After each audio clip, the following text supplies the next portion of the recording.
اسلام اور سائنس آمنے سامنے، جب چاند ٹکڑے ہوا اور کھدائی کی گئی، مستقبل کا منظرنامہ بذریعہ فرامین رسول العالم صلی اللہ علیہ وسلم، قیامت کی نشانیاں۔ بسم اللہ الرحمن الرحیم۔ ازل تا ابد روشنی چینل کے ذریعے قرآن و سنت سے اخذ مستند معلومات حاصل کرنے والے سنجیدہ و متین سامعین و ناظرین، دعائے سلامتی بمطابق سنت رسول اللہ، السلام علیکم ورحمۃ اللہ۔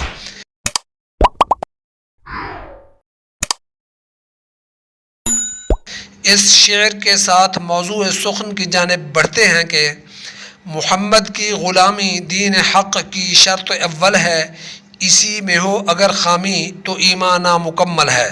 فرمان الہی ہے، اقترب للناس حسابهم وهم في غفلة معرضون ما يأتيهم من ذكر من ربهم محدث إلا استمعوه وهم يلعبون۔ الانبیاء آیت 1-2۔ لوگوں کے حساب کا وقت قریب آ لگا، پھر بھی وہ بے خبری میں منہ پھیرے ہوئے ہیں۔ ان کے پاس ان کے رب کی طرف سے جو بھی نئی نئی نصیحت آتی ہے اسے وہ کھیل کود میں ہی سنتے ہیں، ان کے دل بالکل غافل ہوتے ہیں۔ اللہ تبارک و تعالی لوگوں کو خبر سنا کر متنبہ فرما رہے ہیں کہ قیامت قریب آ گئی ہے، مگر اس کے باوجود لوگوں کی غفلت میں کمی نہیں آئی، نہ وہ اس کے لیے کوئی تیاری کر رہے ہیں جو آئندہ انہیں کام آئے، بلکہ دنیا میں غرق ہیں اور ایسے مشغول و منہمک ہو رہے ہیں کہ قیامت سے بالکل لا تعلق غافل ہو گئے ہیں۔ ایک دوسری آیت میں فرمایا گیا ہے، اقتربت الساعۃ وانشق القمر، یعنی قیامت قریب آ گئی اور چاند پھٹ گیا۔ شاعر ابو نواس کا ایک شعر ٹھیک اسی معنی کا یہ ہے کہ الناس فی غفلاتہم ورح المنیۃ تطحن، یعنی موت کی چکی زور زور سے چل رہی ہے اور لوگ غفلتوں میں پڑے ہوئے ہیں۔ اس آیت میں اللہ تعالیٰ قیامت کے قریب آ جانے اور دنیا کے خاتمہ کی اطلاع دیتا ہے۔ تفسیر ابن کثیر کے مطابق بازار میں حدیث ہے، حضرت انس فرماتے ہیں، سورج کے ڈوبنے کے وقت جب کہ وہ تھوڑا سا ہی باقی رہ گیا تھا، رسول اللہ صلی اللہ علیہ وسلم نے اپنے اصحاب کو خطبہ دیا جس میں فرمایا، اس ذات کی قسم جس کے ہاتھ میں میری جان ہے، دنیا کے گزرے ہوئے حصے میں اور باقی ماندہ حصے میں وہی نسبت ہے جو اس دن کے گزرے ہوئے اور باقی بچے ہوئے حصے میں ہے۔ مسند میں حضرت عبداللہ بن عمر رضی اللہ عنہ کی روایت ہے کہ عصر کے وقت جب سورج بالکل غروب کے قریب ہو چکا تھا، رسول کریم نے فرمایا، تمہاری عمریں گزشتہ لوگوں کی عمروں کے مقابلے میں اتنی ہی ہیں جتنی یہ باقی کا دن گزرے ہوئے دن کے مقابلہ میں۔ مسند کی ایک اور حدیث میں ہے، حضور نے اپنی کلمہ کی اور درمیانی انگلی سے اشارہ کر کے فرمایا کہ میں اور قیامت اس طرح مبعوث کیے گئے ہیں۔ سامعین کرام، قیامت آنے کا علم صرف اللہ تعالیٰ کو ہے اور کسی کو بھی نہیں ہے، جیسا کہ سورۃ الاعراف میں ارشاد باری تعالیٰ ہے، يَسْأَلُونَكَ عَنِ السَّاعَةِ أَيَّانَ مُرْسَاهَا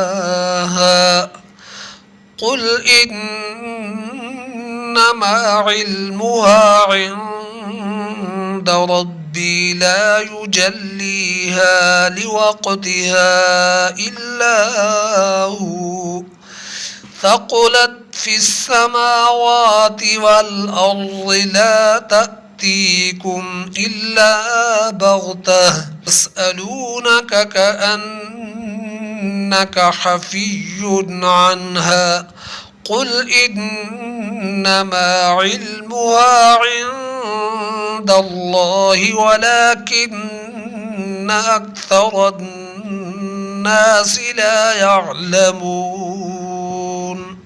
ترجمہ، اے نبی، آپ سے قیامت کے بارے میں سوال کرتے ہیں کہ اس کا قائم ہونا کب ہے۔ آپ جواب دیں کہ اس کا علم تو صرف میرے پروردگار کے پاس ہی ہے، اس کے وقت پر اس کے سوائے اللہ تعالیٰ کوئی اور ظاہر نہ کرے گا۔ وہ آسمانوں اور زمین میں بڑا بھاری حادثہ ہوگا، وہ تمہارے پاس اچانک ہی آ جائے گی۔ یہ اس طرح آپ سے دریافت کر رہے ہیں کہ گویا آپ اس سے واقف ہیں۔ صاف کہہ دے کہ اس کا علم اللہ ہی کے پاس ہے، لیکن اکثر لوگ نہیں سمجھتے۔ الاعراف آیت 187۔ ایک اور مقام پر فرمان الہی ہے، ان اللہ عنده علم الساعہ، یعنی قیامت کا علم صرف اللہ کو ہی ہے۔ حضرت جبرائیل علیہ السلام نے بھی جب اعرابی کا روپ دھار کر سائل کی وضع میں آپ صلی اللہ علیہ وسلم کے پاس بیٹھ کر آپ سے قیامت کے بارے میں پوچھا تو آپ نے صاف جواب دیا کہ اس کا علم نہ مجھے ہے نہ تجھے۔ اس سے پہلے کے سوالات کے جوابات آپ دے چکے تھے۔ اس سوال کے جواب میں اپنی لا علمی ظاہر کر کے پھر سورہ لقمان کی آخری آیت پڑھی کہ ان 5 چیزوں کو اللہ کے سوا کوئی نہیں جانتا، یعنی قیامت کا علم، بارش کا آنا، مادہ کے پیٹ کے بچے کا حال، کل کے حالات اور موت کی جگہ۔ ہاں، جب جبرائیل علیہ السلام نے علامتیں پوچھیں تو آپ نے بتا دیں۔ فرمایا، جب تم دیکھو کہ عورت اپنے مالک کی ماں بن گئی ہے تو سمجھ لو کہ قیامت قریب ہے، اور یہ بھی اس کی علامت ہے کہ جب تم دیکھو ننگے پیر چلنے والوں کو، ننگے جسم رکھنے والوں کو جو بہرے اور گونگے ہیں کہ ہاتھ میں زمین کا اقتدار آ گیا ہے، تو یہ بھی قیامت کی علامات میں سے ہے۔ اور جب تم مویشیوں کے چرواہوں کو دیکھو کہ وہ بلند و بالا عمارتیں بنوانے میں ایک دوسرے کا مقابلہ کر رہے ہوں، تو یہ بھی قیامت کی علامات میں سے ہے۔ قیامت اتنی خوفناک ہوگی کہ حضرت آدم علیہ السلام سے لے کر حضرت عیسیٰ علیہ السلام تک ہر نبی نے قیامت کی ہولناکی سے پناہ طلب کی اور اپنے امتیوں کو اس کی خبر دی، مگر ہمارے نبی صلی اللہ علیہ وسلم نے اپنی امتیوں کو آمد خبر کے ساتھ قیامت کی علامات بھی بتلائی ہیں، جن میں سے سب سے اہم اور غالباً پہلی علامت خود آپ کی منصب نبوت پر بعثت ہے۔ لہذا قرب قیامت کی سب سے پہلی نشانی حضور صلی اللہ علیہ وسلم کی بعثت مبارک ہے، کیونکہ آپ اور قیامت کے درمیان کسی نبی نے نہیں آنا۔ بحوالہ قرطبی جلد 1 صفحہ 710۔ نبی کریم صلی اللہ علیہ وسلم نے قیامت کی بہت سی علامات جو بیان فرمائی ہیں وہ 2 قسموں میں تقسیم کی جاتی ہیں۔ علامات صغریٰ، یہ علامات آپ کی وفات سے لے کر حضرت امام مہدی کے ظہور تک وجود میں آئیں گی۔ نمبر 2، علامات کبریٰ، یہ علامات حضرت امام مہدی کے ظہور سے نفخ صور تک، یعنی صور پھونکے جانے تک ظاہر ہوتی چلی آئیں گی۔ علامات صغریٰ سے ہم اپنی گفتگو کا آغاز کر رہے ہیں۔ جیسا کہ پہلے بتایا جا چکا ہے کہ قیامت سے قبل آپ کی بعثت ہوگی، اسی طرح دوسرے نمبر پر قیامت کی نشانیوں میں سے ایک اہم نشانی آپ صلی اللہ علیہ وسلم کی وفات بھی ہے۔ فرمان رسول ہے، حضرت عوف بن مالک رضی اللہ عنہ فرماتے ہیں کہ میں رسول اللہ صلی اللہ علیہ وسلم کی خدمت میں غزوہ تبوک میں حاضر ہوا۔ آپ چمڑے کے خیمہ میں تشریف فرما تھے۔ آپ نے ارشاد فرمایا، قیامت سے پہلے 6 نشانیاں ظاہر ہوں گی۔ نمبر 1، میرا وصال ہوگا۔ نمبر 2، بیت المقدس فتح ہوگا۔ نمبر 3، موت کی بیماری جیسے بکریوں میں پڑتی ہے، یعنی طاعون۔ نمبر 4، باوجود کثرت مال کے آدمی 100 اشرفیاں لے کر بھی خوش نہ ہوگا۔ نمبر 5، ایک بلا جو عرب کے ہر گھر میں گھس جائے گی۔ نمبر 6، تمہارے اور نصارہ کے درمیان صلح ہوگی اور پھر نصارہ عہد شکنی اور غداری کریں گے اور 80 جھنڈے لے کر تمہارے ساتھ لڑنے آئیں گے اور ہر جھنڈے تلے 12,000 فوج ہوگی۔ گویا کل فوج 12 ضرب 80,000 یعنی 9,60,000 ہے۔ صحیح ابن ماجہ کتاب الفتن باب اشارات الساعت۔ نشانی نمبر 3، چاند کے 2 ٹکڑے ہونا اور شق ہونا۔ شق ہونے کا مطلب ٹکڑے ہونا کے علاوہ عربی زبان میں کھودنا کے بھی ہیں۔ قرآن کریم میں بھی اس معنی میں اس کی مثال موجود ہے۔ فرمایا فَلْيَنظُرِ الْإِنسَانُ إِلَىٰ طَعَامِهِ أَنَّا صَبَبْنَا الْمَاءَ صَبًّا ثُمَّ شَقَقْنَا الْأَرْضَ شَقًّا فَأَنبَتْنَا فِيهَا حَبًّا وَعِنَبًا وَقَضْبًا وَزَيْتُونًا وَنَخْلًا وَحَدَائِقَ غُلْبًا وَفَاكِهَةً وَأَبًّا مَتَاعًا لَكُمْ وَلِأَنْعَامِكُمْ۔ سورہ عبس آیات 24 تا 32۔ ترجمہ: انسان کو چاہیے کہ اپنے کھانے کی طرف دیکھ لے کہ ہم نے بارش برسائی، پھر پھاڑا ہم نے زمین کو عجیب طریقے سے، پھر اس میں اناج اگائے اور انگور اور ترکاری اور زیتون اور گنجان باغات اور میوہ اور چارہ، فائدہ ہے تمہارے لیے اور تمہارے چوپاؤں کے لیے۔ اس سے پہلے بیان کیا جا چکا ہے کہ عہد نبوی میں چاند کا پھٹنا قرب قیامت کی نشانیوں میں سے ہے۔ فرمان الہی کا پورا ترجمہ سماعت فرما لیں۔ قیامت قریب آ گئی اور چاند پھٹ گیا۔ یہ اگر کوئی معجزہ دیکھتے ہیں تو منہ پھیر لیتے اور کہہ دیتے ہیں یہ پہلے سے چلا آتا ہوا جادو ہے۔ سورہ القمر آیات 1 تا 2۔ ان آیات مبارکہ کی بیان کی گئی 2 تشریحات اور وضاحتیں بڑے غور طلب ہیں۔ ایک تو یہ ہے کہ اہل مکہ نے رسول اکرم صلی اللہ علیہ وسلم سے قیامت کی نشانی کے طور پر کوئی معجزہ طلب کیا تو اللہ تعالیٰ نے آپ کو چاند کے 2 ٹکڑے ہونے کی اطلاع دی اور آپ نے کفار مکہ کو اس کی طرف توجہ دلائی۔ تاریخ فرشتہ کے مطابق اہل مکہ کے علاوہ دنیا کے دوسرے لوگوں نے بھی اس معجزے کو دیکھا۔ یہ حضور صلی اللہ علیہ وسلم کے معجزوں میں سے ایک نادر اور حیران کن معجزہ تھا۔ حضرت جبیر فرماتے ہیں کہ نبی کریم صلی اللہ علیہ وسلم کے دور میں چاند کے 2 ٹکڑے ہو گئے، ایک ٹکڑا ایک پہاڑ پر اور دوسرے پہاڑ پر گر گیا، اور لوگوں نے کہا کہ محمد صلی اللہ علیہ وسلم نے جادو کر دیا۔ صحیح بخاری و صحیح مسلم۔ دوسری ایک وضاحت اینڈ آف ٹائم کے مصنف ہارون یحییٰ بیان کرتے ہیں۔ بقول ان کے اگر ہم 1969 کے سال کو ذہن میں لائیں تو ہم عجائب قرآن کا ایک پہلو دیکھتے ہیں۔ چاند کی زمین پر 20 جولائی 1969 میں کیے جانے والے تجربات 1400 سال قبل دی جانے والی خبر کے پورا ہونے کا دن ہے۔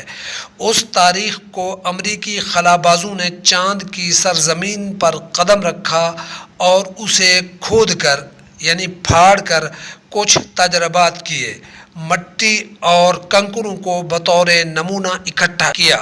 یہ بات نہایت دلچسپ ہے کہ یہ ترقی اس آیت میں بیان کی گئی بات سے بالکل ہم آہنگ ہے۔ بحوالہ اینڈ آف ٹائم اشاعت 2010 صفحہ 47۔ سامعین و ناظرین محترم، عالم فطرت کے وہ خفیہ راز و رموز جن تک انسانی ذہن کی پہنچ نہ تھی، جدید علم اور سائنس کے انکشافات کے سبب وہ اب کھل چکے ہیں، اور وقت کے ساتھ ساتھ جس قدر اللہ چاہے گا کھلتے چلے جائیں گے۔ اس بات کی خبر ہمیں قرآن نے دی ہے۔ ارشاد باری تعالیٰ ہے وَلَتَعْلَمُنَّ نَبَأَهُ بَعْدَ حِينٍ، یعنی تم یقیناً اس کی حقیقت کو کچھ مدت کے بعد جان لو گے۔ مطلب یہ ہے کہ قرآن نے جن چیزوں کو بیان کیا ہے جو وعدے کیے ہیں اور جن وعیدوں کا ذکر کیا ہے ان کی صداقت اور حقیقت بہت جلد تمہارے سامنے آ جائے گی۔ عربی لفظ حین کا اطلاق غیر معین مدت پر ہوتا ہے۔ یہ مدت قصیر یعنی کم بھی ہو سکتی ہے اور طویل بھی۔ فرمان الہی ہے سَنُرِيهِمْ آيَاتِنَا فِي الْآفَاقِ وَفِي أَنفُسِهِمْ حَتَّى يَتَبَيَّنَ لَهُمْ أَنَّهُ الْحَقُّ أَوَلَمْ يَكْفِ بِرَبِّكَ أَنَّهُ عَلَى كُلِّ شَيْءٍ شَهِيدٌ۔ سورہ فصلت آیت 53۔ ترجمہ: عن قریب ہم انہیں اپنی نشانیاں آفاق عالم میں بھی دکھلائیں گے اور خود ان کی اپنی ذاتوں میں بھی، یہاں تک کہ واضح ہو جائے گا کہ یہ قرآن حق ہے۔ کیا آپ کے رب کا ہر چیز سے واقف و آگاہ ہونا کافی نہیں؟ علامات صغریٰ کے متعلق حضرت علی رضی اللہ عنہ سے روایت ہے کہ رسول اللہ صلی اللہ علیہ وسلم نے ارشاد فرمایا: نمبر 1، جب حکام ملک و زمین کے لگان محصول کو اپنی ذاتی دولت بنائیں یعنی شرعی مصرف میں خرچ نہ کریں۔ نمبر 2، زکوٰۃ بطور تاوان یعنی جرمانہ کے ادا کریں۔ نمبر 3، لوگ امانت کو مال غنیمت کی طرح یعنی وہ جو کافروں سے جہاد میں حاصل کیا جاتا ہے حلال و پاک سمجھیں۔ نمبر 4، شوہر اپنی بیوی کی ناجائز اطاعت کرے۔ نمبر 5، اولاد والدین کی نافرمانی اور بد لوگوں سے دوستی کرے۔ نمبر 4، علم دین دنیا کی غرض سے سیکھا جائے۔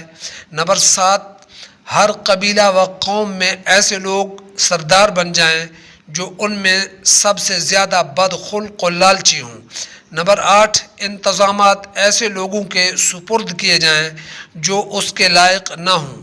نمبر 9، نقصان کے خوف سے ایسے آدمیوں کی تعظیم و تکریم کی جائے جو خلاف شرع ہوں۔ نمبر 10، شراب خوری کھلم کھلا ہونے لگے۔ نمبر 11، آلات لہو و لعب اور ناچ گانے کا رواج ہو جائے۔ نمبر 12، زناکاری کی کثرت ہو۔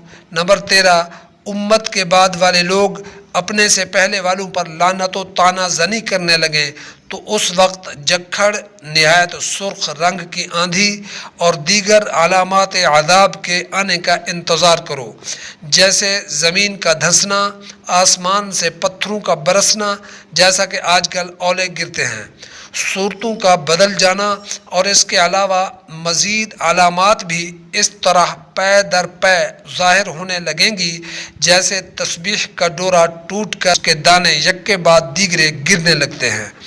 بحوالہ ترمذی۔ انشاءاللہ یہ سلسلہ جاری ہے۔ فی امان اللہ۔